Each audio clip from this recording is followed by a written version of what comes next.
Soyez tous les bienvenus à une nouvelle transmission de l'Institut Vie pour tous.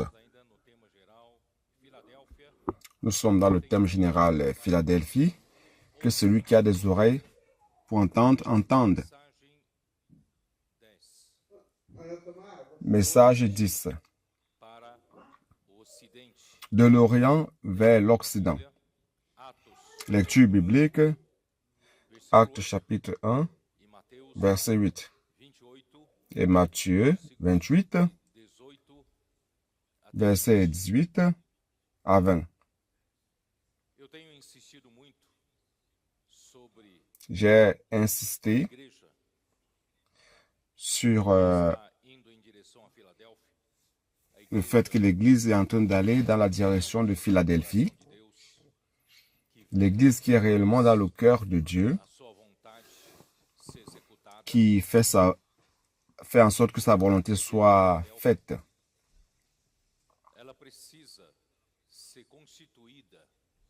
L'Église de Philadelphie doit être constituée de vérité, de réalité de Dieu. Car après la chute de l'homme s'est déconnecté du seul Dieu véritable. C'est dans le verset 3 de Jean 17. Et lorsque l'homme s'est déconnecté du seul véritable Dieu, l'homme s'est lié au père du mensonge qui est le diable, le prince de ce monde.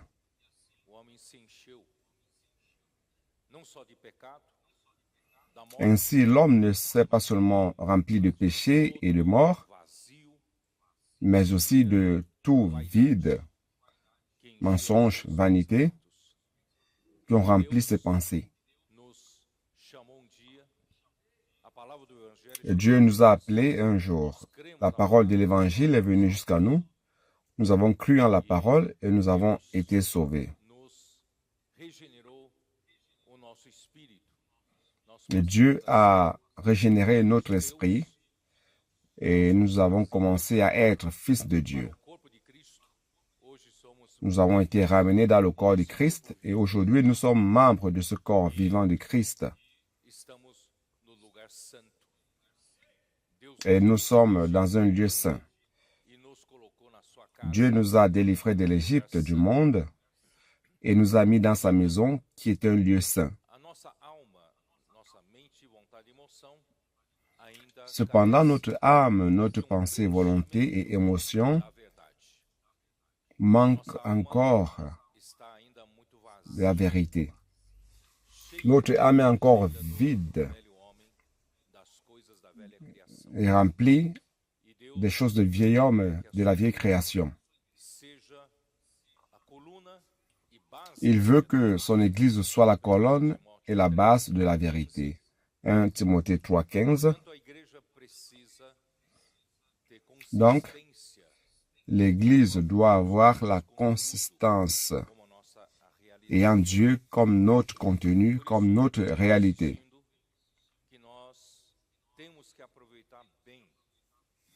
C'est pour cela que j'insiste, disant que nous devons bien profiter de la parole que le Seigneur nous donne chaque semaine.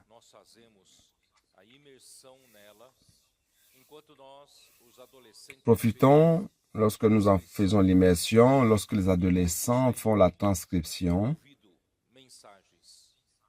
Beaucoup ont écouté les messages, même étant à la maison, en dormant, en se levant, ou même lorsqu'ils marchent dans les rues. Grâce à Dieu, la parole est en train d'être peu à peu inculquée en nous.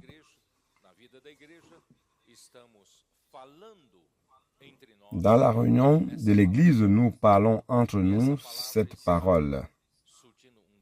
Et cette parole est en train de produire un grand effet et faisant de nous une vie d'Église si heureuse, joyeuse que nous avons expérimentée. Bien, mes frères, je voudrais encore dire que nous ne devons pas laisser cette parole nous survoler de manière superficielle. Alors nous approfondir en elle, faisons l'immersion raffinée, une immersion profonde, et réellement allant dans la présence de Dieu pour chercher son sentiment, ce qu'il veut nous dire, chercher plus de lumière encore. Il ne s'agit pas seulement de s'approfondir tout simplement dans la connaissance ou dans l'interprétation biblique, mais nous approfondir dans l'application subjective. Comment cela? C'est pour cela que j'utilise toujours Éphésiens 3, 17.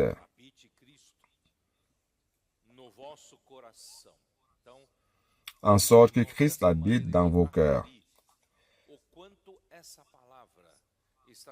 C'est la manière de mesurer ô combien cette parole est en train de devenir la réalité dans notre vie. C'est de vérifier ô combien Christ est en train d'être, ou alors Christ est en train d'habiter dans notre cœur. Dans notre cœur, c'est-à-dire que lorsque notre cœur est commandé par l'esprit humain à partir de la conscience, et à partir de votre esprit, la parole coule jusqu'à l'âme. Cette parole apporte la personne de Christ afin qu'il habite dans votre cœur, dans votre pensée, dans votre émotion et dans votre volonté. Votre pensée arrête d'être dans la vanité de nos pensées. Lorsque nous étions des païens, des gentils, nous marchions comme cela. Mais maintenant, nous avons l'opportunité de recevoir Christ dans notre cœur à partir de la parole que nous recevons chaque semaine. C'est pour cela, frères, faisons que cela soit une réalité en nous, que Christ puisse habiter notre cœur. Peut-être que vous êtes déjà fatigué d'écouter cela, mais je voudrais insister dessus. Mais je vais avancer encore plus, un pas. En sorte que Christ habite dans vos cœurs par la foi. Par la foi ici, c'est implicite. La parole est implicite ici. Car la foi est toujours liée à la parole. Par exemple, Romains 10, verset 16, comme il est dit. Comme il est dit, les adolescents le savent. Ils ne savent pas peut-être parce que je n'en parle pas assez, mais maintenant ils vont le savoir. Verset 17, pardon. Romains 10, 17. Ainsi la foi vient de ce qu'on entend. Ce qu'on entend ici, en fait, la meilleure traduction, il faut comprendre cela comme, voilà, de ce qu'on entend. Donc, on entend par la parole de Christ, on entend la parole de Christ. Donc, pour qu'on comprenne mieux, c'est entendre la parole de Christ. Donc, la foi vient de ce qu'on entend, et ce qu'on entend vient de la parole de Christ. Lorsqu'on parle de la foi, il y a toujours un élément de la parole. Lorsqu'on parle de croire, c'est croire en la parole. Par exemple, lorsque le Seigneur vous dit quelque chose et que vous croyez en cela, nous disons souvent, j'ai la foi que Dieu va me guérir et je vais arrêter de prendre les médicaments. Mais frère, si Dieu ne t'a pas donné sa parole, si tu arrêtes de prendre ton médicament, tu vas mourir. Il faut que Dieu te donne la parole. Si Dieu ne te donne pas la parole, ce n'est pas la peine d'avoir la foi, car la foi doit être basée sur la parole. Alors, retournons à Éphésiens 3, 17. En sorte que Christ habite dans vos cœurs par la foi. Donc, la foi, c'est à travers la parole. Mais je veux mettre l'accent sur ceci. Afin qu'étant enraciné et fondé dans l'amour.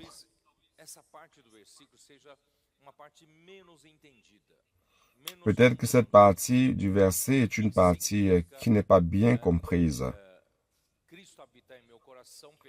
Christ habite dans mon cœur par la foi. Cela me donne une base, une racine d'amour. Qu'est-ce que cela signifie? Hier, à la communion avec les frères de plusieurs régions, ici de São Paulo, la capitale, la région métropolitaine, Baixada Santista, Vale do Paraíba, Vale de Ribeira et la région Sorocabana. Dont la région métropolitaine inclut toute la région ABCD. Grâce au Seigneur, il a aussi apporté beaucoup de frères de Cône Sud. Les frères de São Paulo étaient là aussi et nous avons eu une communion merveilleuse hier. Hier, dans la parole, j'ai voulu aussi participer à l'immersion profonde et j'ai donné ma contribution. Et j'ai dit aux frères, ô combien comme homme naturel, nous sommes encore prisonniers à la manière de fonctionner de ce monde dans lequel nous vivons.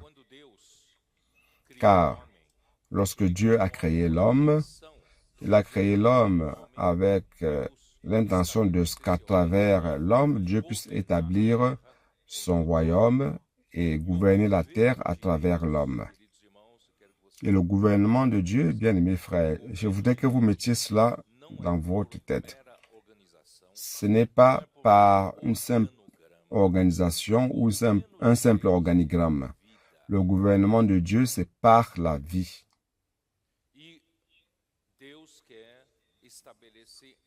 Dieu veut établir un royaume où il peut régner en vie. C'est pour cela qu'il a créé l'homme selon son image et ressemblance. Il a créé l'homme différent du reste de la création. Il a créé l'homme par le souffle divin. Il a créé l'esprit humain et une âme humaine capable de recevoir Dieu qui est esprit afin de pouvoir gouverner, commander l'homme.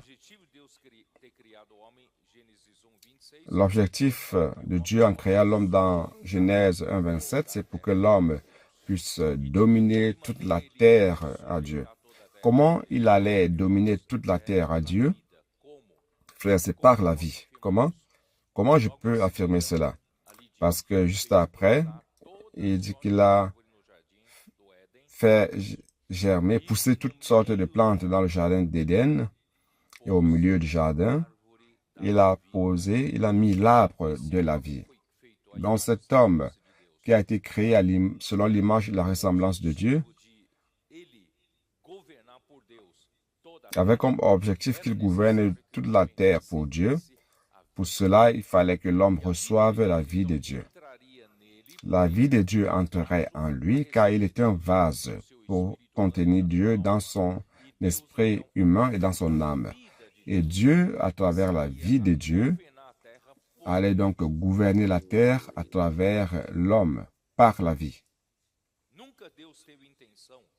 Dieu n'a jamais eu l'intention d'établir un autre type de gouvernement. Mais malheureusement, il y a bien longtemps de cela, un ange, Lucifer, un ange créé par Dieu selon le sceau de la perfection. Il avait une grande capacité, très sage et très beau.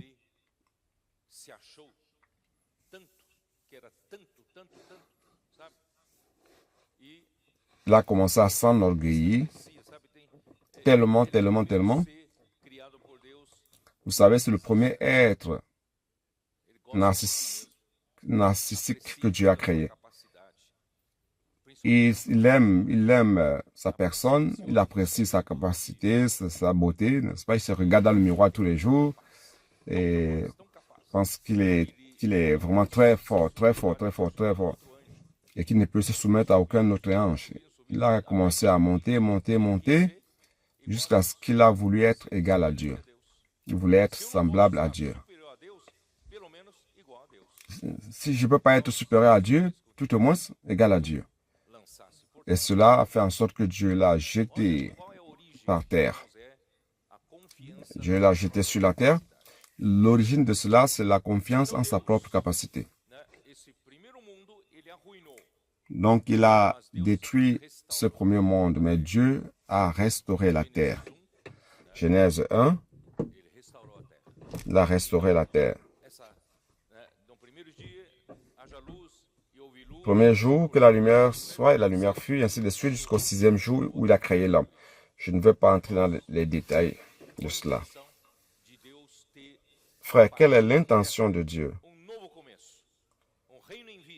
Qu'à partir de la terre, avoir un nouveau commencement, Dieu allait gouverner la terre à partir de l'homme si l'homme avait mangé de l'arbre de la connaissance.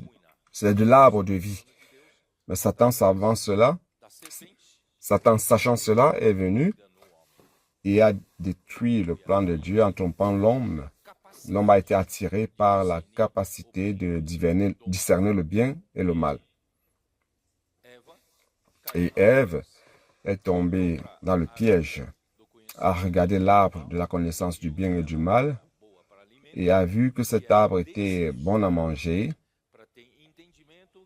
et désirable pour avoir l'entendement. Avoir l'entendement, ça veut dire que je vais chercher à vivre par ma propre capacité et que je n'ai plus besoin de vivre en dépendant de Dieu en vie. Vous vous êtes rendu compte de cela? Et l'homme, dans l'univers, il y a une rébellion. Mais Dieu a renouvelé la terre et avec la chute d'Adam, tout a été détruit de nouveau. Vous vous rendez compte? Le monde n'était pas comme cela. Mais à travers la chute de l'homme, de nouveau, frère, cette terre a été détruite. Le péché est entré par la désobéissance de l'homme, la mort est entrée dans le monde et la mort s'est répandue à tous les hommes. Et celui qui règne dans ce monde maintenant, c'est le prince de ce monde qui est le diable, Satan. Vous avez vu l'histoire? C'est l'histoire que vous vivez actuellement, que vous et moi nous vivons. Mais Dieu veut restaurer le gouvernement en vie. Comment il va restaurer le gouvernement en vie? Nous avons une grande difficulté. Car nous sommes nés et nous avons grandi dans ce monde lorsque tout cela s'était déjà produit. Nous vivons dans ce monde qui a déjà été établi comme cela. Le monde est contrôlé par Satan. Et tout ce qui est sans vie a besoin d'une organisation. Tout ce qui est sans vie a besoin d'une structure de puissance, de pouvoir. Tout ce qui est sans vie a besoin d'une hiérarchie. Et tout ce qui a une hiérarchie sans vie, il y a des disputes, des compétitions. N'est-ce pas? C'est comme cela que ça se passe dans le monde que vous vivez. Pourquoi devez-vous étudier? Pourquoi devez-vous avoir une éducation pour obtenir une habileté? Ayant l'habileté, vous vous présentez sur le marché du travail. Pourquoi? Pour compétir. Vous devez conquérir votre espace. Vous devez lutter pour votre espace. Et il y en a qui vont vous faire des crocs en jambes pour vous faire tomber pour qu'ils puissent avancer, n'est-ce pas? Et vous appuyez en bas pour monter sur vos épaules et avancer. C'est dans le monde, c'est ce qui se passe dans le monde dans lequel nous vivons. Mais Dieu n'a pas besoin de ce type de gouvernement. Dieu veut régner en vie. Mais vous et moi, nous ne comprenons pas cela. C'est pour cela que Matthieu 18,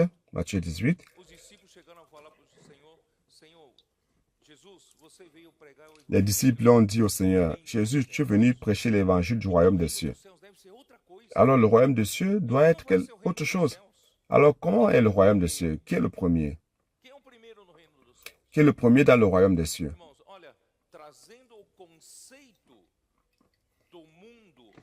Voyez donc, appliquant le concept du monde dans l'Église, le concept du monde dans le royaume des cieux. Qui est le premier?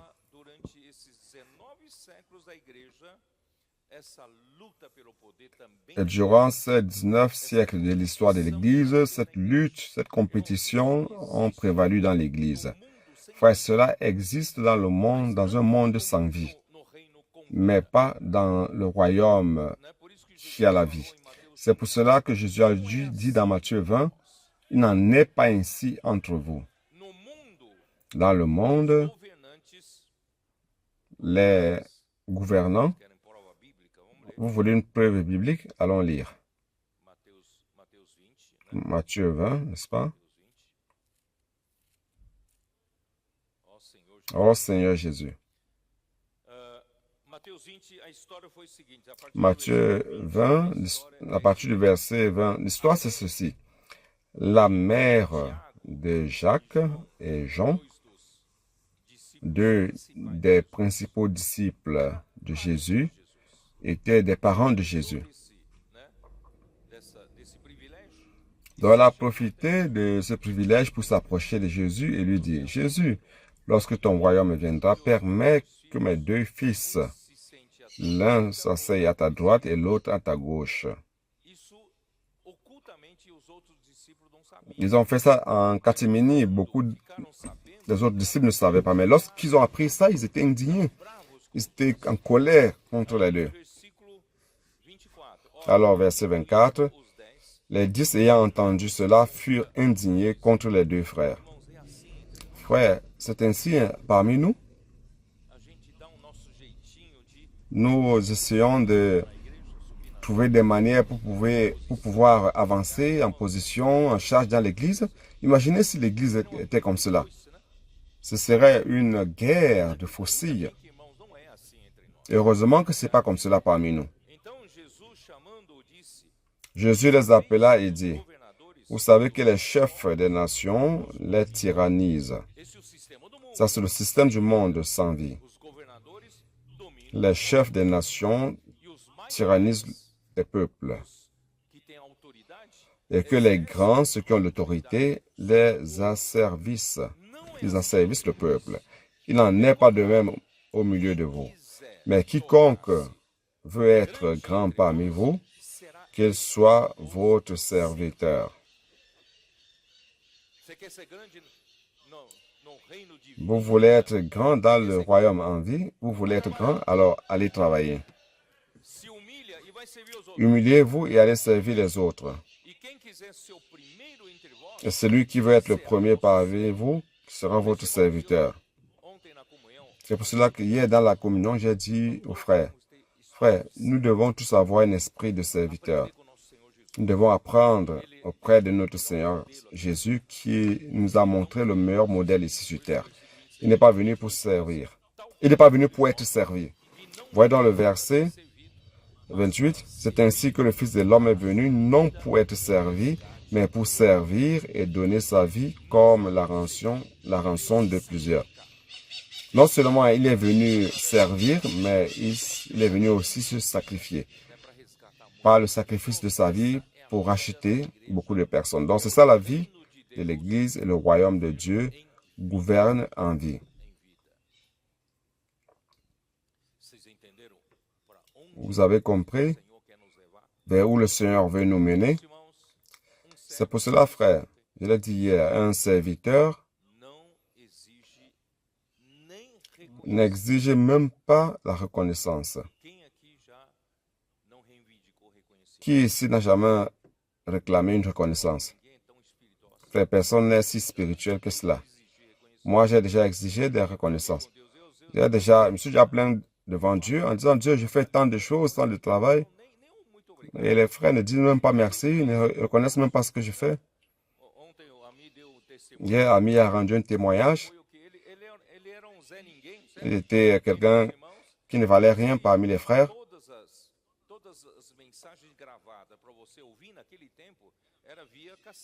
Et les messages qu'on enregistrait à l'époque, c'était les cassettes et après les CD. Donc, c'était Ami qui allait chercher les cassettes. Il ne veut pas me dire où il allait chercher les cassettes. Et personne ne le connaissait. Hier, il a confessé, il a pensé, mais personne ne me reconnaît. Sur le pont de l'amitié, il y a 40 degrés. Il avait déjà été dénoncé une fois. 40 degrés, le soleil à pic. Je travaille, et les frères qui profitent de ce message ne me reconnaissent même pas.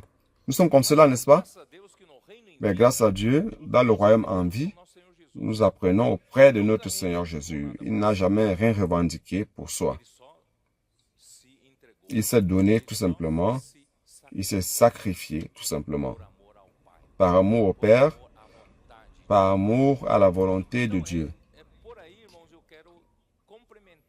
Donc c'est à partir de là que je voudrais compléter avec Éphésiens 3. Enfin, je ne suis pas venu pour parler de cela. Mais je dois parler de cela car hier nous avons beaucoup joui de cela. Éphésiens 3, 17. Oh Seigneur Jésus.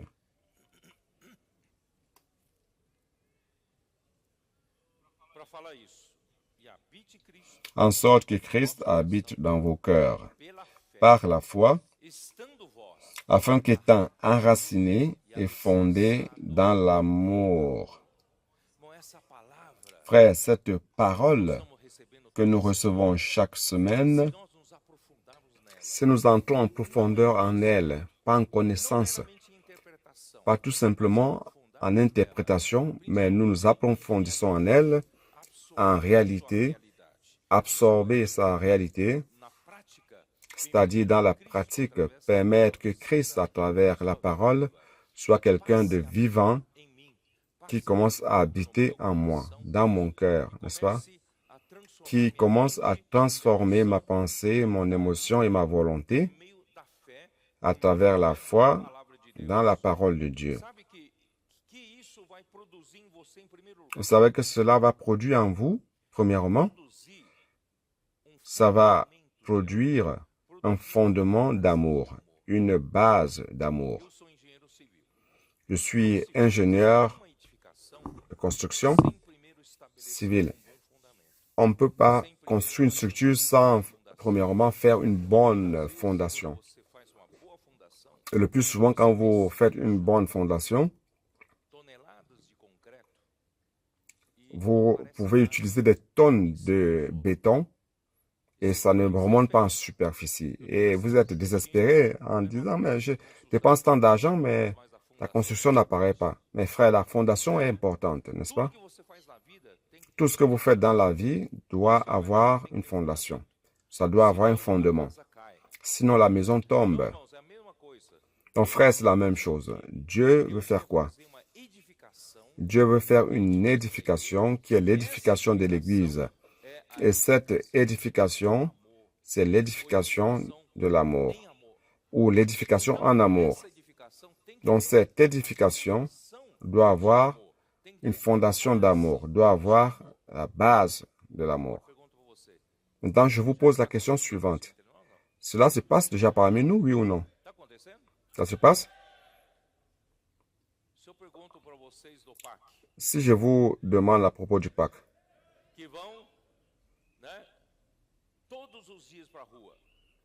le Pâques va chaque jour dans les rues.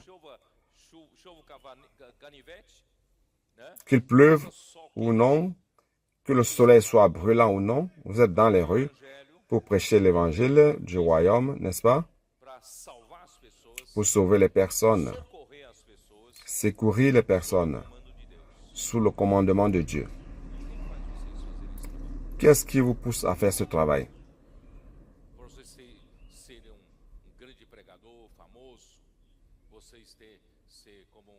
Vous voulez être un grand prédicateur fameux, un influenceur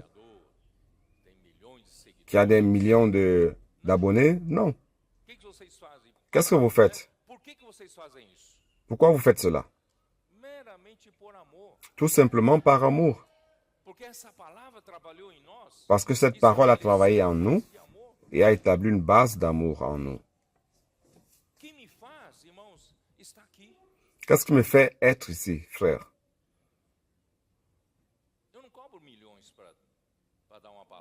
Je ne demande pas les millions pour donner un message, ni un centime. Mais ce qui me fait être ici, c'est par amour. Qu'est-ce qui fait en sorte que vous soyez ici? Servant l'Église, servant la maison des adolescents, les intendants, les conduisant par-ci par-là, faisant les sandwichs, prenant les soins des frères. Qu'est-ce qui fait cela? Les réseaux de soins. Vous ne gagnez même pas un centime pour cela. Mais vous le faites par amour. Frère, le gouvernement en vie, dans le gouvernement en vie, tout fonctionne par amour. Si vous enlevez la base de l'amour, nous ne pouvons plus rien faire. Car en ce moment-là, vous allez retourner vers le gouvernement sans vie. Et là, oui, le stimulus, c'est quoi? C'est le salaire, c'est la célébrité. Le stimulus, c'est quoi? La reconnaissance, la popularité et la célébrité. Mais ici, en vie, vous ne gagnez rien. Sur le pont de l'amitié, qu'est-ce que je fais ici? Peut-être tu t'es déjà posé la question, Seigneur, qu'est-ce que je fais ici? Je souffre encore parfois. Mes frères, c'est par amour. C'est ça le royaume en vie. Donc le fait de s'approfondir dans la parole, c'est de s'approfondir dans ses expériences. Et en s'approfondissant dans ces expériences, vous avez besoin du corps. Il n'est pas possible d'avoir ces expériences sans le corps. C'est pour cela qu'il dit, afin de comprendre avec tous les saints. Ce n'est pas une expérience individuelle. En disant, je suis profond dans le Seigneur. Je suis un homme spirituel. J'ai une grande profondeur en Christ. Frère, Dieu ne veut pas mettre comme trophée dans la Nouvelle Jérusalem des hommes spirituel, entre guillemets. Dieu veut édifier l'Église. C'est pour cela qu'il dit, pour que vous puissiez comprendre avec tous les saints quelle est la largeur, la longueur, la hauteur, la profondeur, et connaître l'amour de Christ qui surpasse toute connaissance.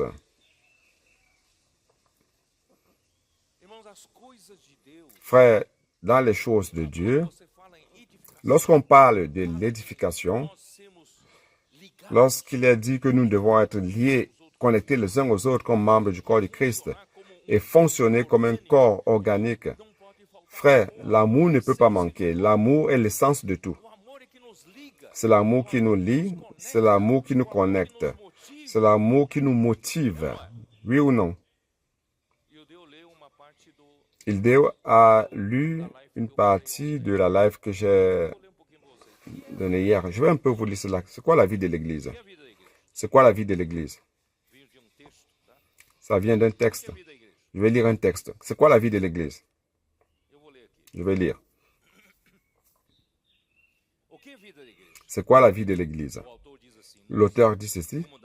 Je ne sais comment donner une définition à cela, mais je sais ce qu'est la glorieuse Église. La glorieuse Église, c'est une Église impressionnante et absorbante. Frère, cette Église, de la manière dont vous la voyez aujourd'hui, n'est-ce pas qu'elle est impressionnante? Ne vous impressionne-t-elle pas ce que le Seigneur est en train de faire à travers elle? Des choses surnaturelles, enlevant les personnes de la rue pour être des missionnaires, secourant les personnes qui veulent mettre fin à leur vie, qui ne trouvaient plus de sens à leur vie, et les sauvant des rues. Sauvant des personnes de quoi? De la drogue, de mariage détruit. Frère, n'est-ce pas impressionnant, oui ou non? Chaque jour, nous avons des témoignages, des miracles à travers l'Église. C'est impressionnant et c'est absorbant. Ça vous absorbe, oui ou non? Si ça ne vous absorbe pas, il y a quelque chose qui ne va pas. Frère, ça absorbe toute ma vie. Je suis passionné par la vie de l'Église. Et vous? Vous êtes? L'Église doit être absorbante pour vous. Et n'est pas juste s'asseoir de l'autre côté pour regarder et critiquer. Est-ce qu'il y a des défauts? Oui, il y a des défauts. Il y a des problèmes? Oui, il y a des problèmes. Mais elle est glorieuse. Elle est impressionnante. Elle est absorbante. Elle m'a totalement absorbé. L'Église est jalouse. La vie de l'Église est jalouse. Dieu Dieu veille vraiment sur l'Église. L'Église ne tolère pas que vous aimiez la vie de l'Église et que vous aimiez encore d'autres choses par-dessus. Elle exige tout votre amour, toute votre dédicace. L'Église exige tout votre amour. Tu aimeras ton Dieu de tout ton cœur, de toute ton âme et de toute ta force. C'est une vie d'Église qui dévore toute votre vie. Pas seulement en ce moment-ci, lors de votre époque d'adolescence, de jeunesse, ou de la mi-âge ou de l'âge avancé. Non, c'est toute votre vie qu'elle dévore. Ça a dévoré toute ma vie, cette vie de l'Église. Je crois que beaucoup de cheveux blancs ici peuvent rendre ce témoignage avec moi aussi. Combien ici ont eu la vie entière dévorée par cette vie d'Église? Ça dévore toute la vie. L'Église est attirante. Elle attire, oui ou non? Plus que l'or, plus que l'argent. Frère, c'est pour cela que ça ne vaut pas la peine de courir derrière les choses de ce monde. Allons courir derrière l'Église. Elle est attirante.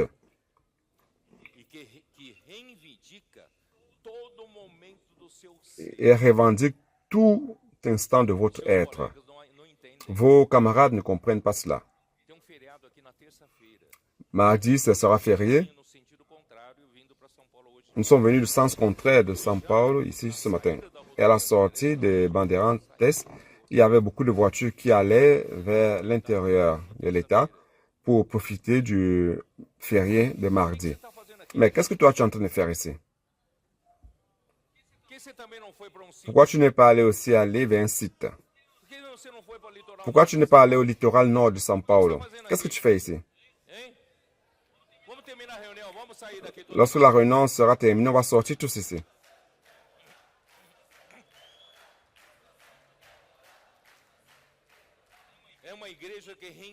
C'est une église qui revendique à chaque instant de votre être. Les congés de juillet pour vous les étudiants, vous allez passer votre temps à Estância Árvore de la Vida, conférences des adolescents, conférences des jeunes. Vos camarades de classe vont vous demander, vous êtes allé à Disneyland durant ces congés, ces vacances de juillet? C'est le meilleur endroit. Mais nous sommes allés au meilleur endroit en fait. C'est une église qui revendique chaque instant de notre être. Aujourd'hui, nos adolescents sont fous de cela. Ils disent aux parents, « Papa, amène-moi dans la maison des adolescents. Allons faire l'immersion aujourd'hui. Allons faire les cris de guerre. »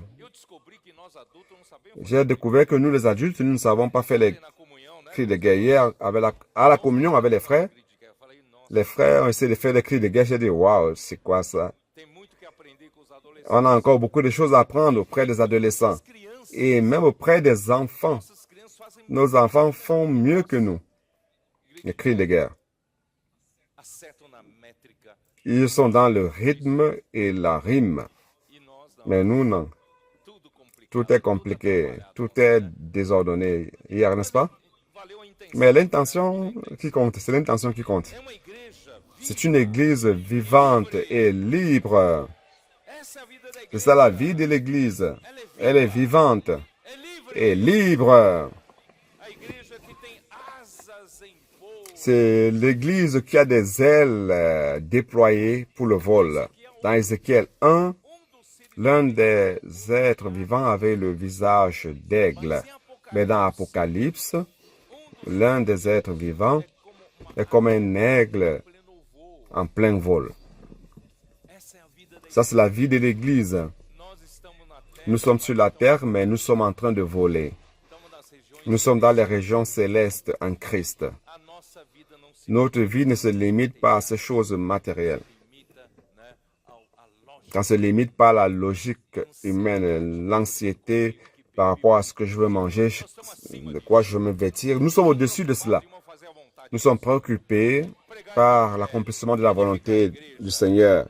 prêcher l'évangile, édifier l'église, prêcher l'évangile du royaume, prendre soin des personnes, du troupeau de Dieu et rétablir le royaume de Dieu. C'est ça notre préoccupation, chers frères. Alléluia.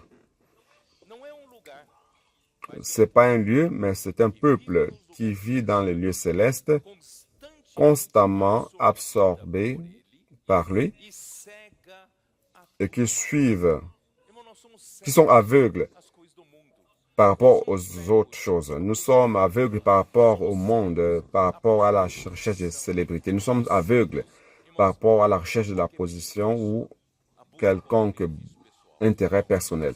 Non, nous sommes aveugles à cela à cause de cette église merveilleuse. Comme l'église a été durant le premier siècle. Mais l'auteur ici ne voit pas cela s'établir de nouveau. Il dit ça pourrait être, mais il dit ça sera. Frère, quel privilège. Nous avons commencé à voir cela se produire de nouveau.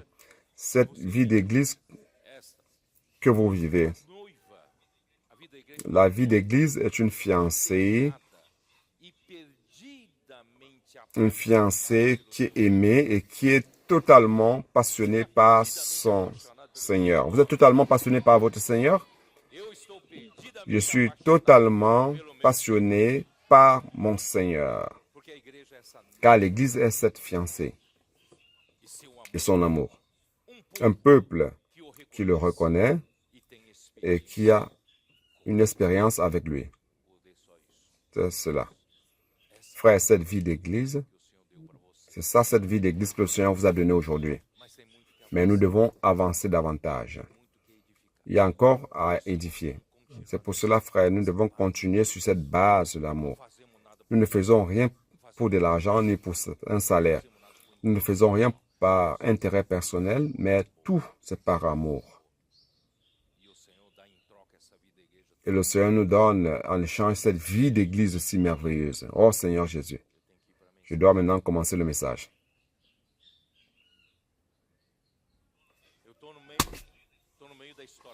Je suis au milieu de l'histoire de l'église.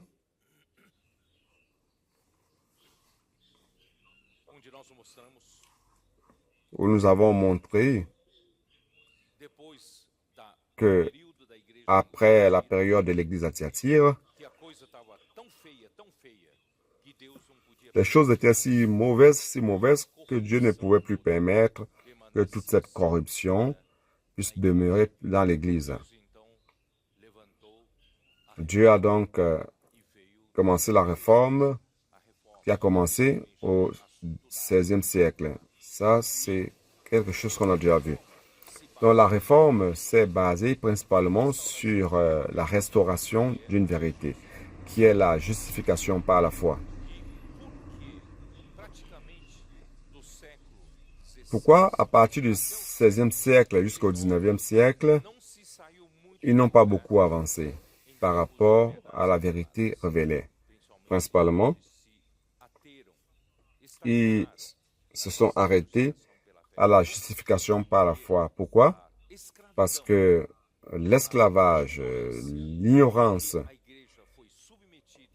auquel l'Église a été soumise avec des absurdités de l'enseignement de Jézabel, qui pour se délivrer de ce pouvoir, ce grand pouvoir de Rome, pouvoir papal, c'était difficile, très difficile. C'était par le sacrifice de plusieurs vies. Beaucoup ont été martyrisés à cette époque-là. Donc, à cette époque, la corruption était parvenue à un niveau à tel point que l'Église à Rome avait l'autorité de pardonner le péché. Ils se disaient qu'ils avaient l'autorité de pardonner le péché, d'excommunier quelqu'un et aller en enfer. C'est pour cela que les rois de la terre avaient peur d'être excommuniés, parce que s'ils sont excommuniés, ils iraient en enfer pour toujours. Ils obéissaient à cause de cette peur. Et celui qui était riche pouvait acheter son pardon. Tu pouvais diminuer ta pénitence à cause des péchés que tu as commis. Et toutes ces absurdités qui étaient là, qui ont commencé au XVIe siècle, par la réforme. Après, ils se sont libérés de cela. Car pour que l'homme soit justifié, il n'a pas besoin de payer tout cela. Il n'a pas besoin de faire la pénitence pour être justifié.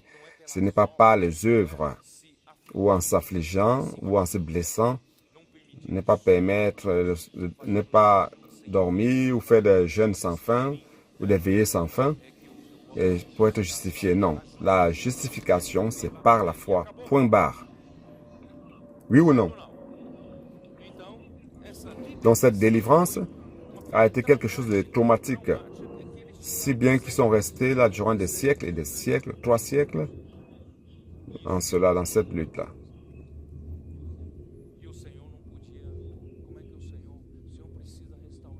Le Seigneur devait restaurer son église jusqu'à l'église de Philadelphie. Et donc, le Seigneur a suscité la réforme pour ce commencement. La semaine passée, j'ai parlé. Le Seigneur, au 19e siècle, a élevé un groupe de personnes qui se sont rendus compte que ce problème de hiérarchie dans l'Église était en train d'annuler la fonction des membres du corps de Christ. Le clergé substituait les laïcs dans la fonction du corps, dans la parole comme dans la communion. Et les laïcs ne contribuaient que par de l'argent. Et cela n'est pas bon, est faux. Et ce groupe du 19e siècle a éliminé ce problème de hiérarchie dans l'Église. Il n'y a pas une catégorie de personnes supérieures. Il y a des pasteurs dans l'Église. Oui, il y a des pasteurs dans l'Église, mais comme fonction, mais pas comme titre. Il y a les sacerdotes dans l'Église. En fait, dans le Nouveau Testament, Dieu veut que tous soient des sacerdotes. Ils ont éliminé les titres et simplement, ils s'appelaient entre eux les frères. C'est pour cela qu'ils se sont appelés le groupe des frères, brethren. C'est apparu en Irlande et en Angleterre.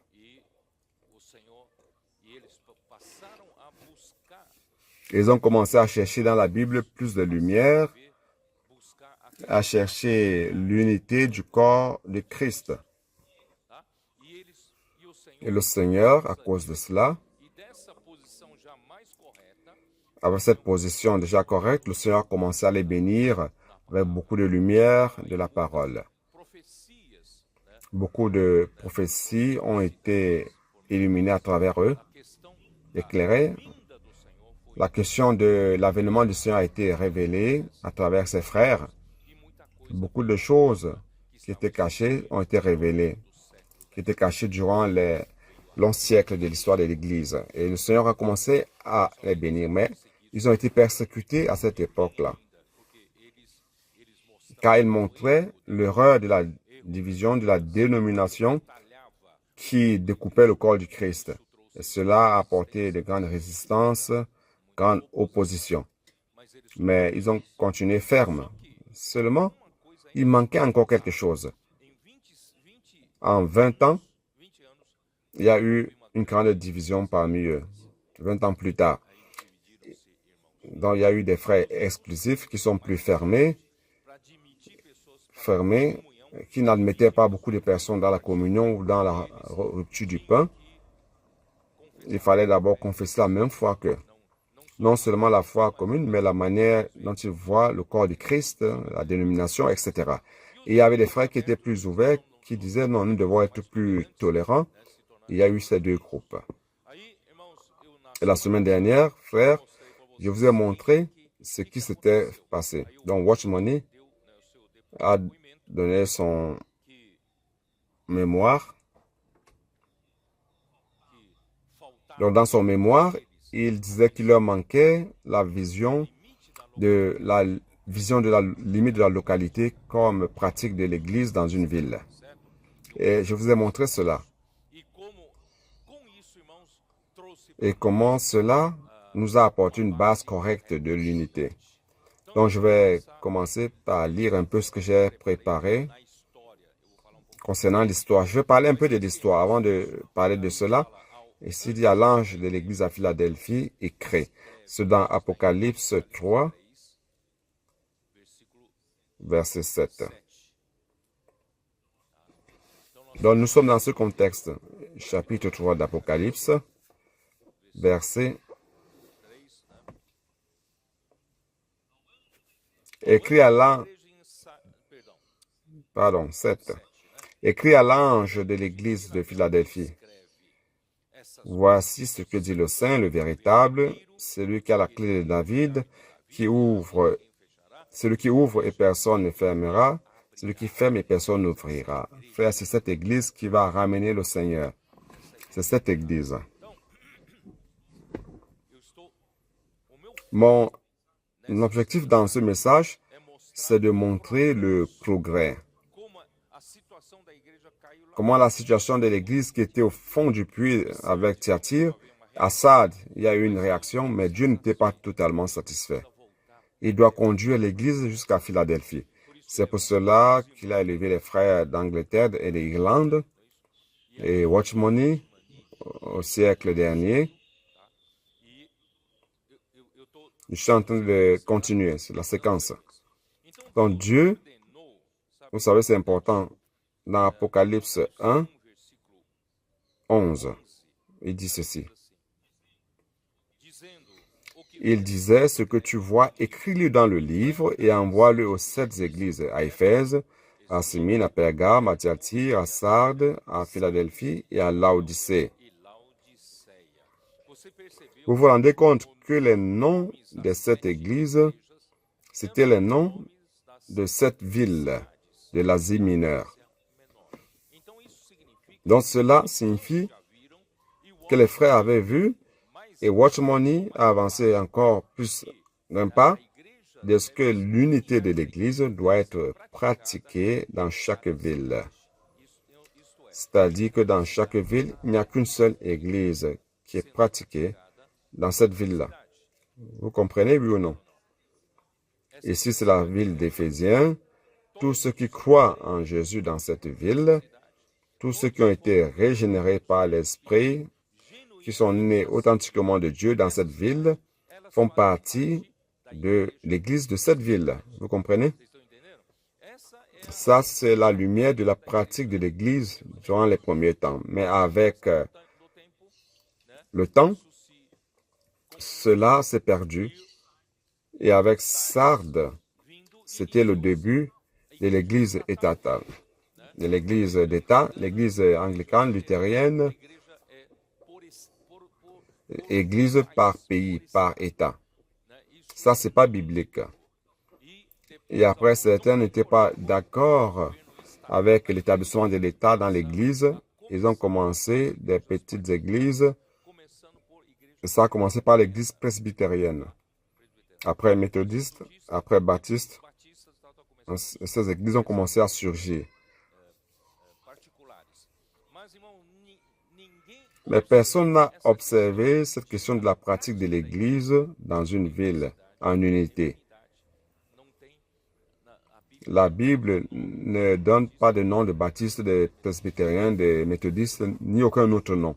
Le nom de l'Église, c'est le nom de la ville où se pratique la vie de l'Église. C'est ce que Watchmoney a vu.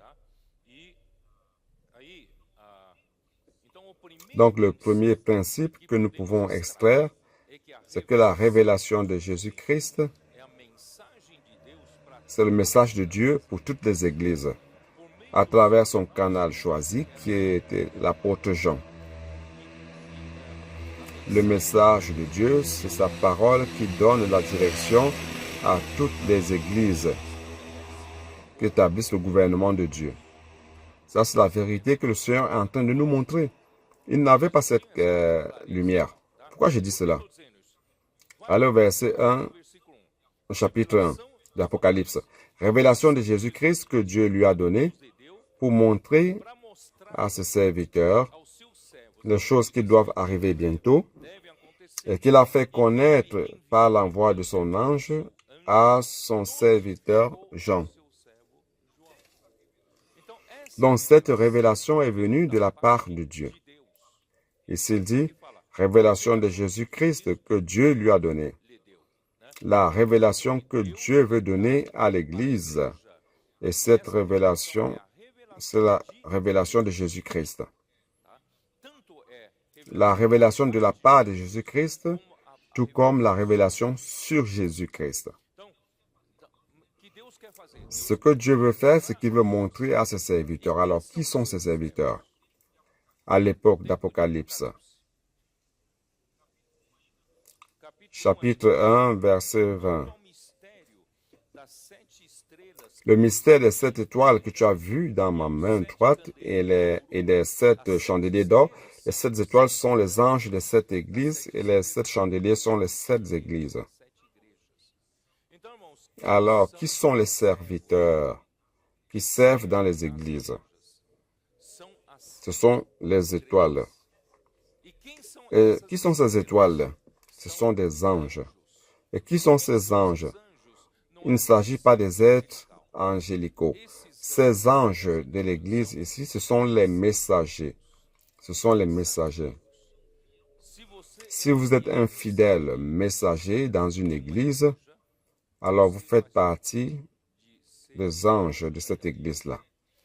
Donc Dieu veut premièrement apporter la révélation de Jésus-Christ à ce groupe de serviteurs qui sont des anges, qui sont des messagers. Mais il n'a pas révélé cela à tout le groupe de messagers. Il a notifié à une seule personne et qu'il a fait connaître par l'envoi de son ange à son serviteur Jean. Donc l'apôtre Jean est celui qui a reçu la notification de cette révélation et il avait donc la responsabilité de transmettre cette révélation à ce groupe de serviteurs auquel il appartenait aussi. Il appartenait aussi à ce groupe de serviteurs, mais c'est lui qui a reçu la nouvelle et il a transmis la révélation à ce groupe. Et quelle est la responsabilité de ce groupe de serviteurs? C'est de transmettre à l'Église, n'est-ce pas? Transmettre fidèlement, de manière idoine à l'Église, comme c'est dans 2 Timothée 2:2, que nous soyons de ceux qui transmettent avec fidélité la parole reçue. Donc ici, il ne dit pas messager dans le sens d'avoir son propre message. Malheureusement, frère, à partir de Sardes, chacun pensait que tout le monde pouvait avoir son propre message. Je vais donner mon message.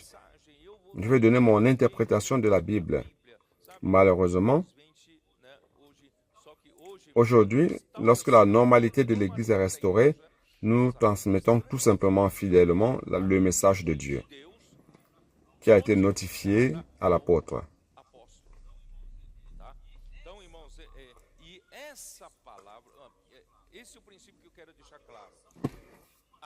C'est le principe que je voudrais que ce soit clair. La révélation est une seule pour toutes les églises. Bien que dans chaque église, il y a une parole spécifique, mais cette parole est pour toutes les églises. Il y a des gens qui disent non, cette parole s'applique à telle autre église et non à une autre. Non, ce n'est pas comme cela. Chacun doit avoir réfléchi, recevoir la lumière de ce que Dieu dit aux églises. Donc les 7 lettres aux 7 églises, chaque fois il dit que celui qui a des oreilles entende ce que l'Esprit dit aux églises. Dans les 7 églises mentionnées sont Éphèse, Spirne, Thyatire, Sardes, Philadelphie, Laodicée. Ce sont des églises qui existaient dans l'Asie mineure, Philadelphie, à l'époque de Jean. Mais dans le sens prophétique, ça décrit l'histoire de l'Église depuis le 1er siècle jusqu'à l'avènement du Seigneur. Ces 7 églises qui sont mentionnées ici dans les 7 lettres, cette église dans l'Apocalypse, chapitre 2 et 3, depuis le 1er siècle jusqu'au retour du Seigneur. Donc, de cette manière, toutes les églises reçoivent le même message qui établit les principes que tous doivent suivre. Chaque église représente chaque époque où une parole spécifique est reçue pour le besoin, les spécificités, les nécessités de chaque église à chaque époque. Et qui sont les récepteurs du message? Ce sont les anges des 7 églises que j'ai lues maintenant, chapitre 1, verset 20. La lettre écrite à chaque église est reçue par l'ange de cette église-là, par le messager de cette église. Donc, le messager de chaque église représente le serviteur de Dieu de cette église, de chaque église, qui doivent transmettre fidèlement le message de Dieu, et non votre message, le message de Dieu. Non pas son propre message. Ils n'ont pas leur message propre à eux, mais ils sont les représentants de Dieu dans cette ville-là. D'où la restauration de l'unité pratique de la limite de la localité de chaque église. La révélation que nous avons reçue par Washmoney. Je l'ai dit au dernier message. Dans le cas contraire, lorsqu'une lettre est envoyée à une église dans une certaine ville, elle doit être remise à quelle dénomination? S'il n'y a personne qui soit à la base correcte, sur la base correcte, qui représente tout ce qui croit au Seigneur Jésus dans cette ville-là, elle sera remise à qui? Il faut remettre à celui qui se trouve sur la base correcte de cette ville, de cette église. Chaque église n'agit pas à son propre compte. Il reçoit le message de l'apôtre qui lui donne la direction, c'est-à-dire que chaque église est gouvernée par la parole envoyée jusqu'à elle. Cette expression est très importante. Chaque église est gouvernée par la parole qui lui est envoyée. Car la question du gouvernement de Dieu, depuis la fin du 1er siècle jusqu'à aujourd'hui, n'est pas une question claire pour les enfants de Dieu, pour les églises. C'est pour cela qu'il existe toute cette confusion d'aujourd'hui dans l'église. Nous devons être gouvernés par la parole, par le message de Dieu.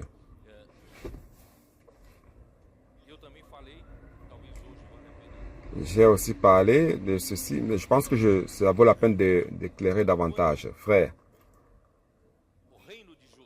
lorsque le royaume de Juda a fait ce qui était mauvais aux yeux de l'Éternel, l'Éternel a permis que le roi de Babylone, Nabuchodonosor, vienne assiéger la ville de Jérusalem et la détruire totalement et le temple avec. Ainsi, il a amené le peuple de Juda et les a éparpillés dans son royaume et vers d'autres endroits de son royaume, de son empire à Babylone. En d'autres termes, le royaume de Juda n'existait plus. Le royaume de Juda avait disparu. Le peuple était éparpillé en captivité babylonienne. Et malheureusement, durant ces 19 siècles de la dégradation de l'Église, l'Église a été amenée en captivité babylonienne. Et c'en était fini. Mais le Seigneur devait restaurer cela. Dieu a utilisé un roi païen, roi de la Perse, Cyrus, pour annoncer un décret et dire au peuple de Juda, vous qui n'avez plus de nation,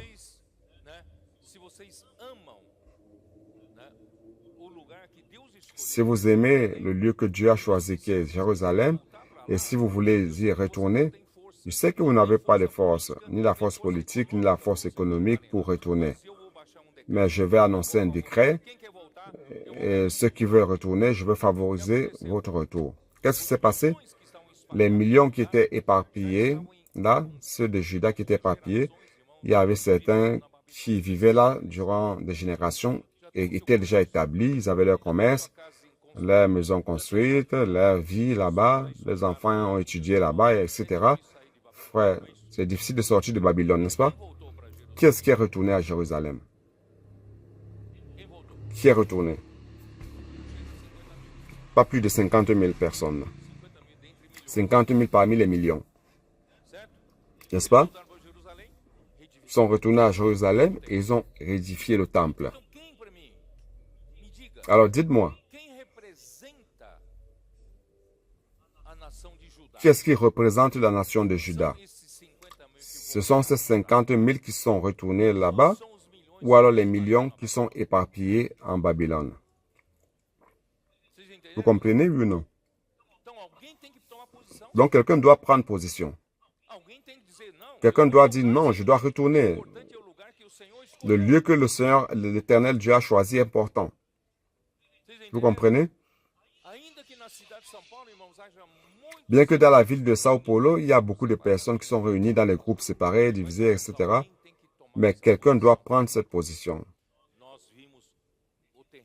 Nous avons vu le terrain correct de l'unité de l'Église.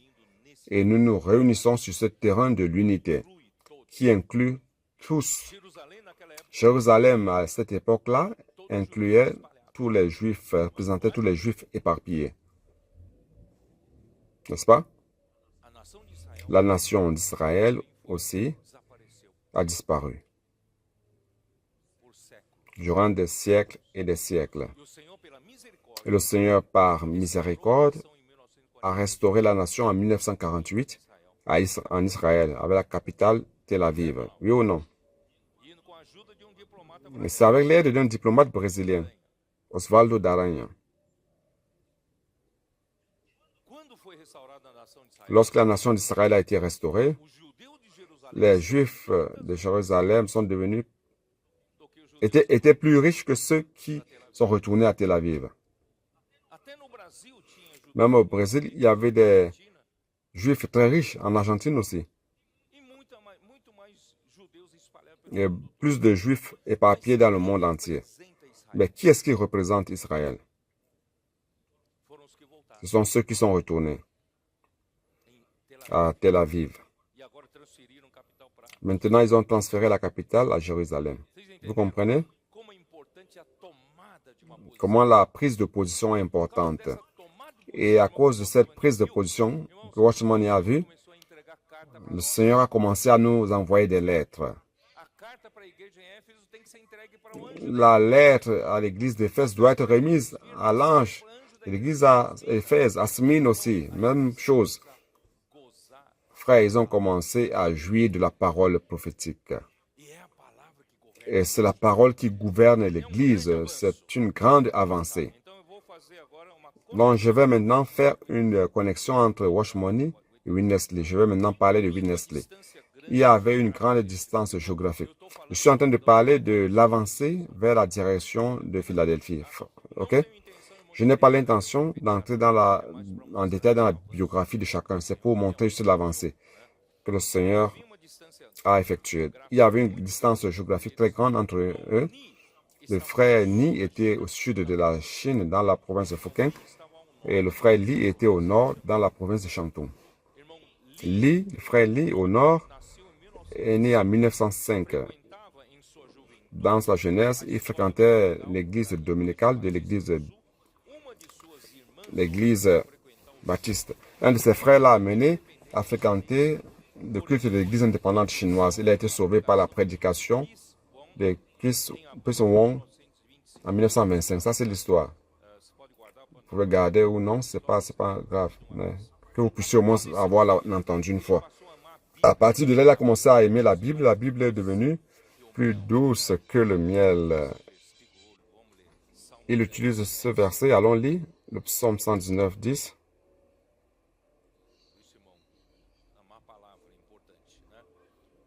C'est pour cela, frère, que aimer la parole est très important. Le psaume 19, verset 10. Ils sont plus précieux que l'or, que beaucoup d'or fin. Ils sont plus doux que le miel, que celui qui coule des rayons. Le psaume 119, verset 103. 103.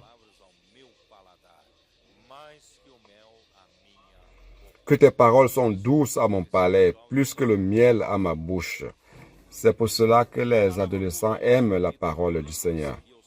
La parole a changé sa vie et l'a amené à suivre le Seigneur et à l'aimer. Il a commencé à fréquenter l'assemblée des frères réunis, la faction de Benjamin Newton, les frères ouverts. Il a beaucoup appris auprès d'eux, spécialement la typologie, les prophéties et les paraboles bibliques. Il a acquis une grande quantité de connaissances, mais peu de vie. C'est-à-dire qu'il n'a pas reçu une grande aide par rapport à la vie, l'esprit et l'Église. Il a connu les articles signés par Watchman du périodique L'Étoile du matin. Et il a été attiré par ces articles et il s'est abonné à la revue des chrétiens publiée par le frère Ni de 1925-1927. Il a acheté tous les livres écrits par lui sur la vie spirituelle. Il a reçu une grande aide par rapport à l'aspect de la vie qui lui manquait. Il a beaucoup appris avec les frères réunis sur la connaissance, mais il a reçu peu d'aide par rapport à la vie. Mais lorsqu'il a vu dans les articles de Watchman que c'était plein de vie, il a couru pour suivre de près cette parole.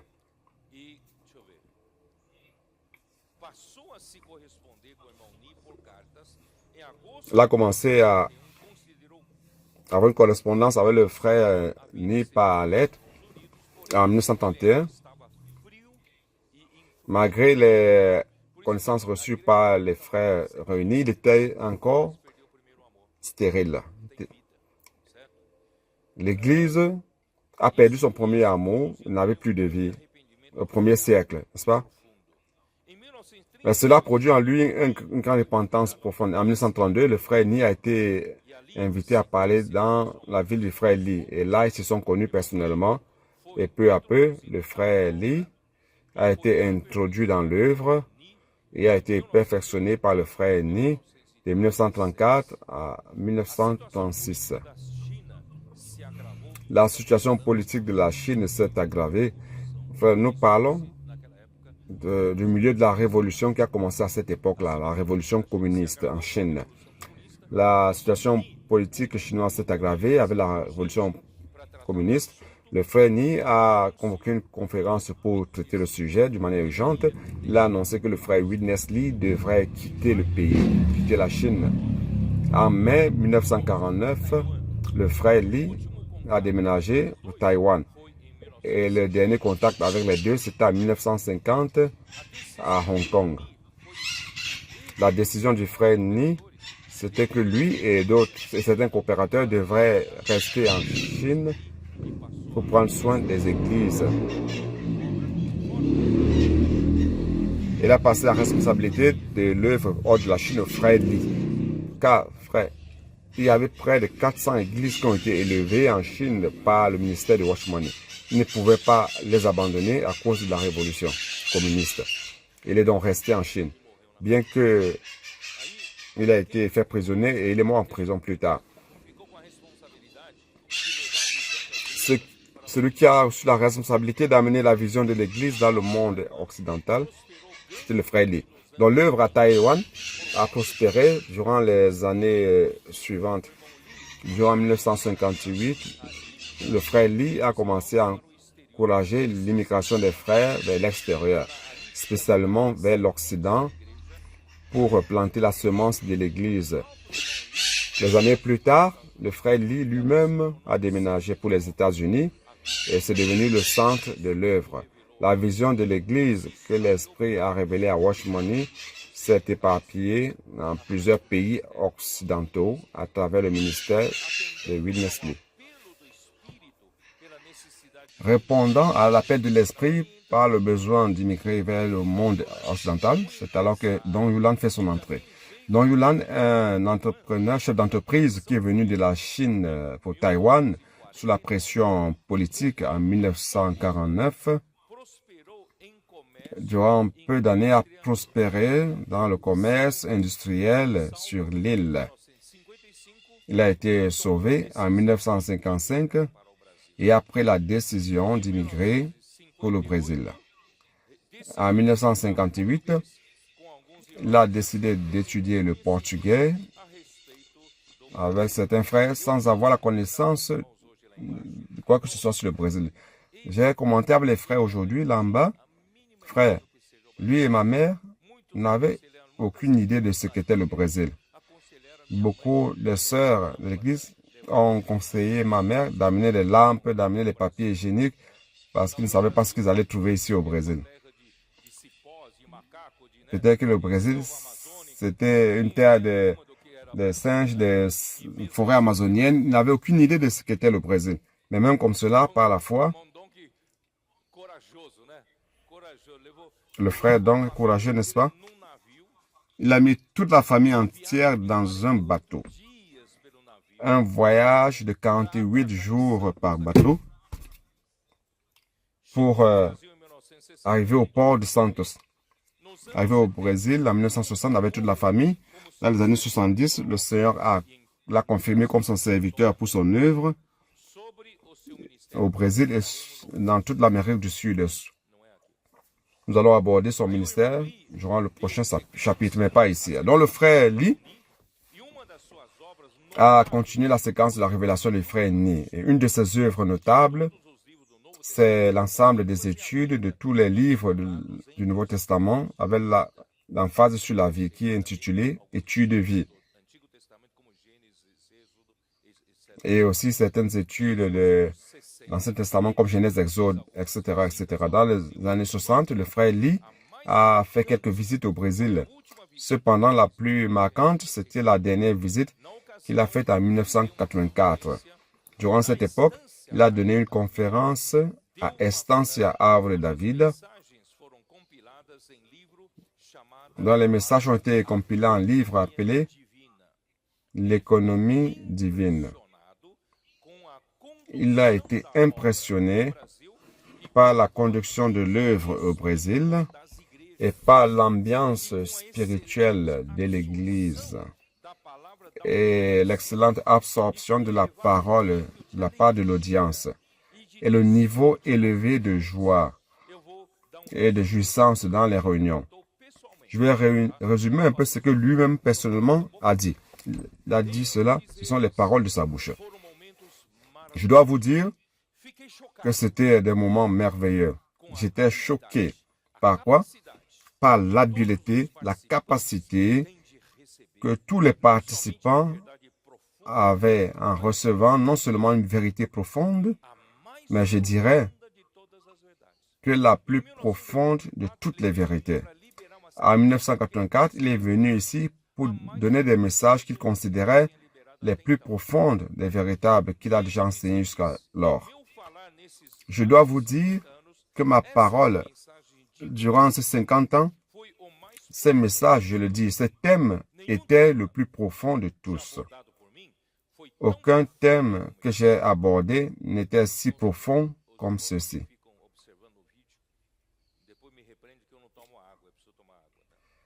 Les frères me regardent à travers la vidéo et disent que je ne bois pas de l'eau, alors je dois boire un peu d'eau.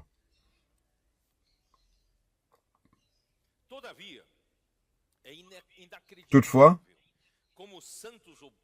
c'est incroyable de voir comment les saints brésiliens tout simplement dévoraient, avalaient et digéraient ce qui était dit.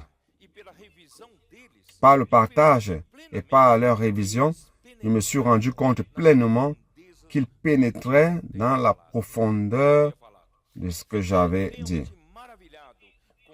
J'étais réellement émerveillé par l'habileté et la capacité d'absorption qu'ils avaient. Les réunions étaient vivantes, élevées, riches et très profondes. Vous pouvez vous demander, pourquoi vous pouvez voir tant de choses au Brésil en d'autres termes? Du Brésil peut-il sortir quelque chose de bien? Je dois vous donner la raison. Je crois que ça se trouve dans les points suivants. Les saints qui sont là-bas, depuis le commencement, il y a à peu près un quart de siècle de cela, ils n'ont jamais abandonné la base de l'Église. Cette base dont je vous parle, ce terrain de l'unité. Ils n'ont jamais abandonné la base de l'Église durant toutes ces années. Ils ont mis l'accent sur l'Église. L'Église sur la base correcte. Et ils ne se préoccupent pas des doctrines. Depuis cette époque-là, bien le contraire, toujours enseigner Christ et l'Église. Et l'Esprit visant notre vie. Je dois vous dire que je n'ai pas trouvé là-bas de bons orateurs, de géants spirituels, de grands évangélistes, de grands maîtres de la Bible. Heureusement qu'ici qu'on n'en a pas. Mais tous les saints, même les leaders, sont simplement communs. Ce sont les membres du corps de Christ. Tous fonctionnent. Cependant, lorsque le frère Lee est retourné aux États-Unis et a relaté avec grand enthousiasme ce qu'il a vu ici au Brésil, la réaction de l'audience, c'était le scepticisme et l'incrédulité. Réellement, frère, c'est vrai. C'était très difficile pour ceux du premier monde de croire que telle chose pouvait se produire au Brésil. Parce que les latinos sont connus par leur légèreté, peu de sérieux. Pour certains, c'était tout simplement un feu de paille sans consistance qui allait s'éteindre très peu. C'est pour cela qu'ils n'accordaient pas d'importance à cela. Je vais lire la préface de l'économie divine, qui sont les messages que le frère Lee a enseignés durant cette année-là. Ça se résume comme ceci. En mars 1984, le frère Witness Lee, une fois de plus, était au Brésil, où il a en contact avec la grande joie, la manifestation de la vie des frères, se sentit totalement ouvert et entouré par l'esprit, faisant ainsi, donnant origine au message révélateur. Le frère Lee a été profondément marqué par la manière mature dont les frères ont absorbé la parole. Enregistré maintenant sous la forme de livre, l'économie divine est devenue une marque dans l'histoire de la restauration de l'Église en Amérique du Sud et le témoignage du frère Witness Lee sur les résultats de ce voyage est un authentique document visionnaire sur la réalité de l'économie de Dieu, principalement au Brésil. Et l'objectif de mon travail maintenant, c'est de détecter les causes de la dégradation et révéler le chemin de retour jusqu'à la restauration de l'Église de Dieu comme Dieu l'a projeté au départ. Nous croyons que c'est l'Église à Philadelphie. Donc, nous n'allons pas nous limiter aux réalisations du frère Lee qui étaient nombreuses. Dans l'exemple de Watchman Nee, Witness Lee était un autre serviteur de Dieu, très utilisé par Dieu, présent pour l'avancée de l'Église vers la normalité. Après, nous allons reproduire un petit résumé qui est dans le livre Résilience, page 99, publié par la maison d'édition Havre David en février 2018. Au début de 1950, un important leadership est survenu au milieu du peuple.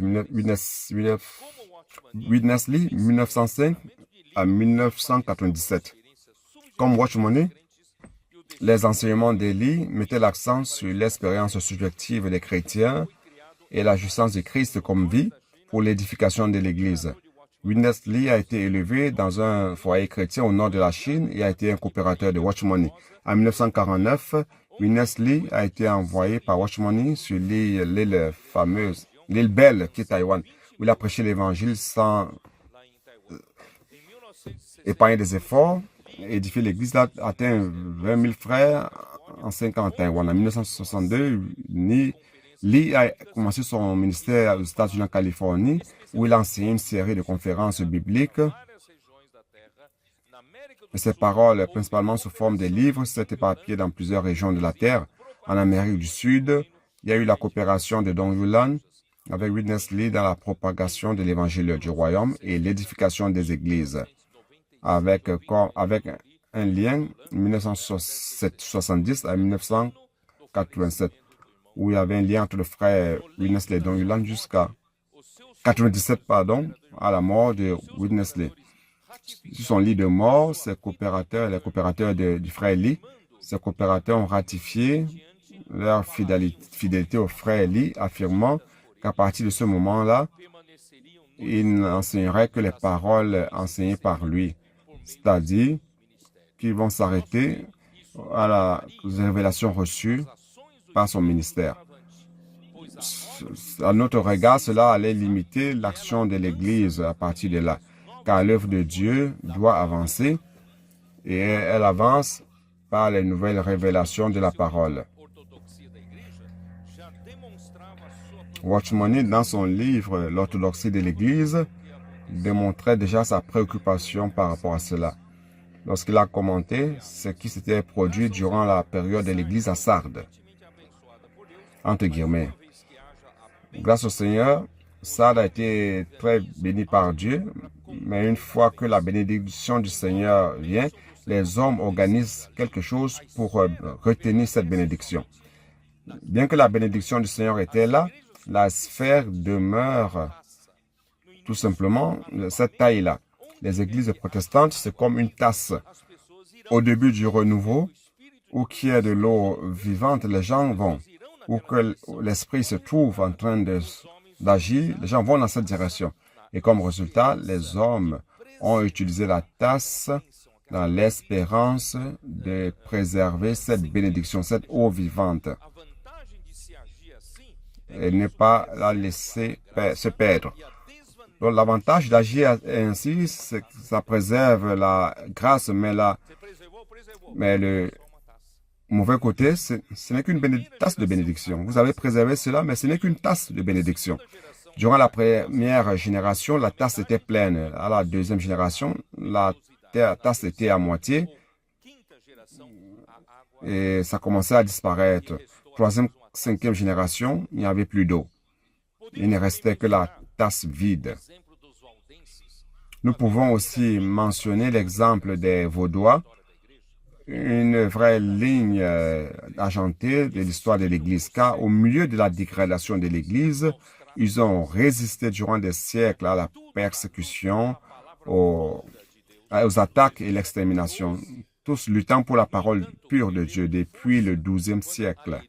Cependant, ils ont perdu la force lorsqu'ils ont adhéré officiellement à la réforme protestante en 1532.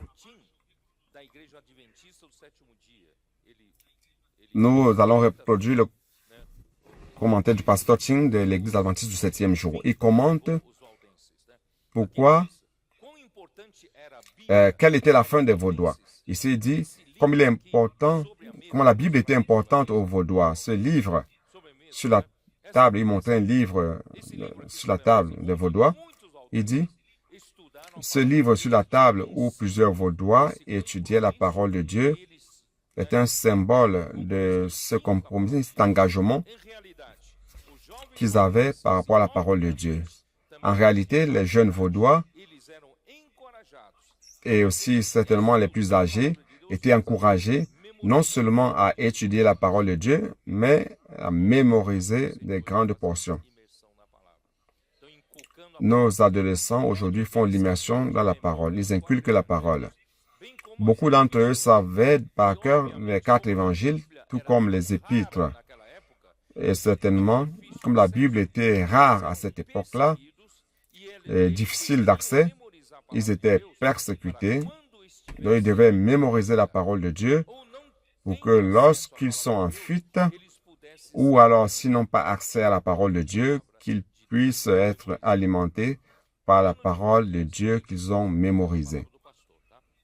En 1532, ça ce sont les mots du pasteur. En 1532, les Vaudois ont adhéré officiellement à la réforme protestante et avec la réforme elle-même, ils sont entrés dans un processus qui s'appelle, entre guillemets, c'est lui qui dit, il dit acculturalisme, c'est-à-dire qu'ils ont été absorbés par la culture ou alors prisonniers à la tradition religieuse des temps. Le grand risque que nous courons comme Église, c'est de passer par ce cycle d'encouragement, d'enthousiasme, de mouvement, et après, nous commençons à nous institutionnaliser, et finalement, nous tombons dans une tradition, et devenant sécularisés. Et nous entrons dans ce qu'on appelle l'Église des monuments. Il ne reste que des monuments, où l'histoire est importante, mais sans vigueur spirituelle. Où est la vigueur? Où est l'enthousiasme? Où est le premier amour? Nous ne pouvons, sous aucune hypothèse, permettre que cela se produise au milieu de nous, en tant qu'Église et en tant que peuple. Et où nos séminaires théologiques, nos églises ne sont que des musées qui comptent une belle histoire du passé, mais n'ont pas de vitalité dans le présent. Nous devons éviter la perte d'identité. Cela peut se produire uniquement à travers une chose, si nous maintenions un attachement constant à la parole de Dieu, cherchant de nouvelles lumières, et ne pas nous contenter tout simplement de la lumière que nous avons déjà reçue. Non, nous devons rechercher de nouvelles lumières. Grâce à Dieu, frères, nous avons un groupe d'adolescents qui sont fous pour la parole, fous d'amour, révérents pour la parole. Ils maintiennent cette vigueur parmi nous.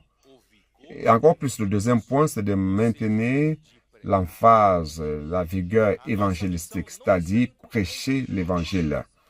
Notre mission n'est pas encore conclue dans le monde et nous ne comprenons pas encore complètement la parole de Dieu.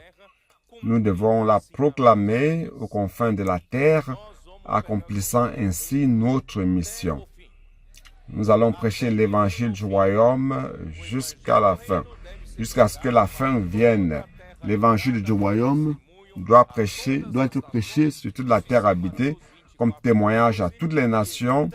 C'est dans Matthieu 24, 14. Alors viendra la fin. Donc, frères, la Bible, c'est une source inépuisable pour l'Église, pour l'alimentation des Églises. C'est à travers elle que le Seigneur se révèle à ses serviteurs. Le Seigneur révèle à ses serviteurs la parole de commandement pour exécuter l'œuvre de Dieu jusqu'à ce que l'Église soit édifiée et que son royaume soit établi ici sur terre. Jusque-là, nous continuons à suivre, donc, entre-temps, nous suivons de près la parole. Frère, la parole qui sort de la bouche de Dieu. Grâce au Seigneur, chaque semaine, on a la parole qui sort de la bouche de Dieu. Et cette parole qui sort de la bouche de Dieu vient de la parole. Aucune parole qui vient de la bouche de Dieu ne procède de la parole, n'est-ce pas? Personne n'invente la parole ici, mais on reçoit la révélation à travers la parole de la Bible. Jusque-là, où suis-je? Nous continuons de suivre de près la parole qui sort de la bouche de Dieu, qui nous fait suivre avec vitalité, et nous n'allons jamais perdre la vigueur évangélique, jusqu'à ce que l'évangile du royaume soit prêché sur toute la terre habitée. Matthieu 24, 14. Comme dit Paul, nous ne devons jamais croire que nous avons déjà tout reçu ou que nous avons déjà obtenu la perfection, mais nous continuons à chercher à conquérir ce pourquoi nous avons été conquis par Christ Jésus. Philippiens 3, 12 à 14. Je suis en train de terminer déjà. Allons lire ce verset. Philippiens 3, 12 à 14. Ce n'est pas que j'ai déjà remporté le prix ou que j'ai déjà atteint la perfection, mais je cours pour tâcher de le saisir. Puisque moi aussi j'ai été saisi par Jésus-Christ. Frère, je ne pense pas l'avoir saisi, mais je fais une chose. Oubliant ce qui est en arrière et en me portant vers ce qui est en avant, je cours vers le but pour remporter le prix de la vocation céleste de Dieu en Jésus-Christ. Il le dit aussi dans Éphésiens 3, que le ministère de prêcher l'Évangile aux gentils lui a été assigné. Donc allons-y, Éphésiens 3, 8. À moi, qui suis le moindre de tous les saints, cette grâce a été accordée d'annoncer aux païens les richesses incompréhensibles de Christ. Frère, vous pensez que la parole de Dieu va s'épuiser un jour? Les richesses de Christ sont insondables. Nous sommes la preuve de cela, frère. Je ne sais même pas ce que je vais dit durant les épîtres de Jean et de Pierre, j'ai commencé à préparer un, deux, deuxième message, mais je n'ai aucune idée de ce que le Seigneur va révéler davantage. Mais je suis sûr, frère, d'une chose, c'est que les richesses de Christ sont insondables. Il sait nous donner le meilleur au bon moment. C'est pour cela, frère,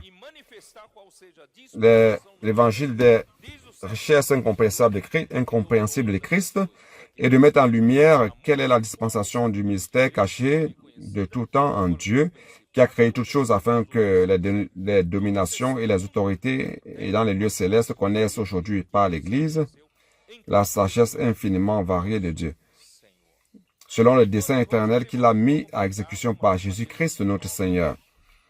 Et par rapport à l'Évangile, allons-y dans Matthieu 9. Nous ne devons jamais perdre la vigueur de prêcher l'Évangile. Nous remercions le Seigneur pour nos colporteurs, le parc, nos CPVistes, les frères qui font aussi le colportage.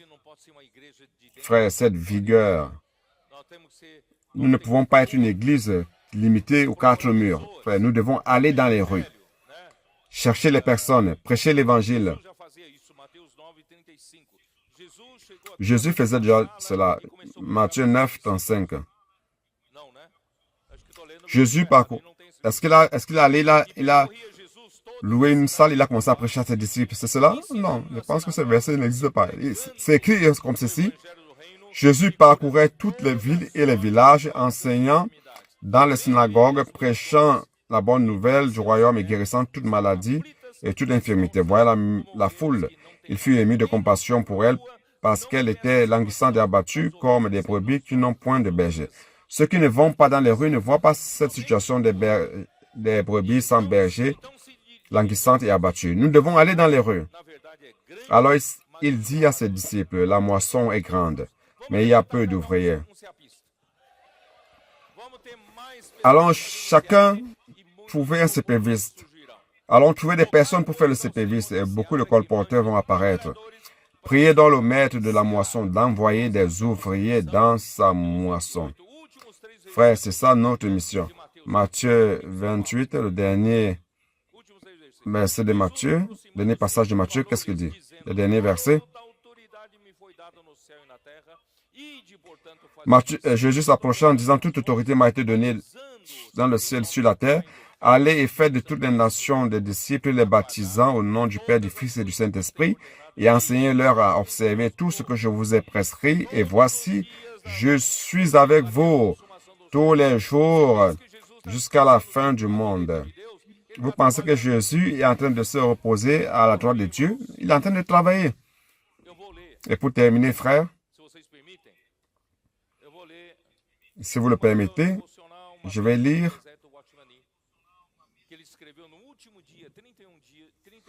une table dans le désert de Watchman qu'il a écrit, le dernier jour, le 31 décembre.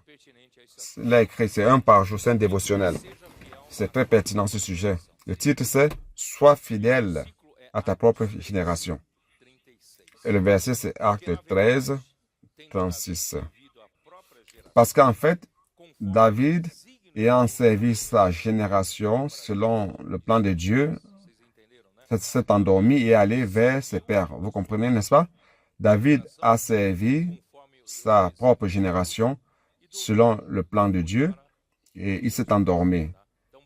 Il est allé vers ses pères. Je vais lire ce que j'ai écrit, que Watchman a écrit. David a servi durant une génération. C'est quelle génération? Sa génération, n'est-ce pas? David a servi une génération. Il a servi sa génération. Il ne pouvait pas servir 2 générations. Aujourd'hui, lorsque nous essayons de perpétuer notre œuvre, nous établissons une organisation, une société, un système. Les saints de l'Ancien Testament servaient durant leur jour et se sont allés. Frère, cette œuvre n'est pas la nôtre, c'est l'œuvre de Dieu. Aucun de nous ne doit faire perpétuer son œuvre. Je ne suis pas ici pour faire mon œuvre. Je suis ici tout simplement faisant l'œuvre du Seigneur, étant fidèle. L'œuvre humaine ne doit pas être perpétuée. Donc le blé est planté, Il germe, produit l'épi et il est cueilli. Donc toute plante est cueillie jusqu'à la racine. La plantation de soja, après tout est arraché, n'est-ce pas? Quoi d'autre?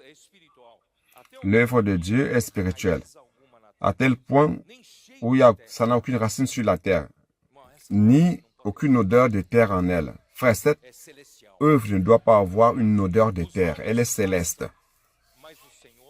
Les hommes passent, mais le Seigneur demeure. Tout ce qui est lié à l'Église doit être actuel et vivant. C'est actuel, c'est présent, c'est maintenant. La parole, c'est maintenant. Et c'est vivant. Et c'est lié au présent. On peut même se dire que les besoins passagers du moment.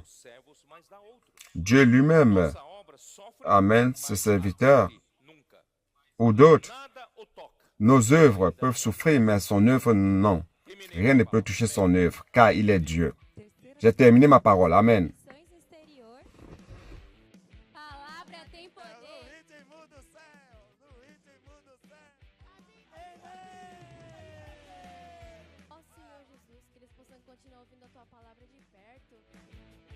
Graças ao Senhor pela obra na África do Sul, em toda a África. Irmãos, realmente isso aqui é a palavra profética nos chamando para trazer o Senhor de volta. Nosso encargo é pregar o evangelho do reino por toda a terra habitada.